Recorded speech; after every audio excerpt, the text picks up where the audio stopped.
Donc on voit bien que pour évaluer, pour certifier qu'un apprenant est compétent en situation de travail, il faut interroger la question de la santé et de la sécurité. Mais c'est souvent un implicite dans les référentiels. Et du coup, on s'y prend comment pour évaluer? On regarde quoi? Alors, c'est vrai que c'est implicite dans les référentiels où c'est écrit de manière très générale et que ce n'est pas stipulé à propos de chacune des situations, de chacune des capacités. Alors, comment s'y prendre? La première chose pour l'évaluation, c'est que les élèves soient évalués en acte, c'est-à-dire en situation et par leur action. Est-ce que leur action se réalise en toute sécurité? C'est-à-dire, est-ce que les élèves, apprentis, étudiants prennent en compte les risques et les sources de risques? Est-ce qu'ils exécutent et réalisent des gestes en sécurité? Est-ce qu'ils portent les vêtements de sécurité, etc. Donc c'est en acte. Est-ce qu'ils font ou est-ce qu'ils ne font pas?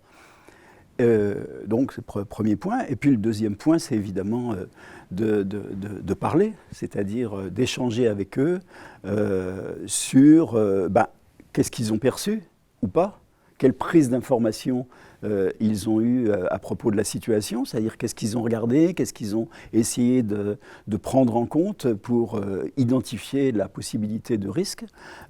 Ensuite, quelles décisions ils ont prises pour éviter, neutraliser un risque possible. Éventuellement, on peut encore aller un petit peu plus loin en leur demandant d'analyser la situation et l'action qu'ils ont menée, d'évoquer des risques possibles, même si pour la situation, ils ne se sont pas présentés, d'aller encore un petit peu plus loin en disant quel est le processus qui amène à l'accident possible et comment on pourrait neutraliser le risque, agir pour éviter ou neutraliser un risque inattendu qui pourrait surgir. Donc on a une sorte de progression, je dirais, du plus concret en acte à une réflexion et un raisonnement sur l'ensemble de la situation et des processus un peu plus complexes. Hein. Donc dans ce que j'entends... Et ça fait partie à part entière d'un moment évaluatif si on veut véritablement tester et évaluer la capacité de l'élève à non seulement agir en sécurité, mais à raisonner en sécurité.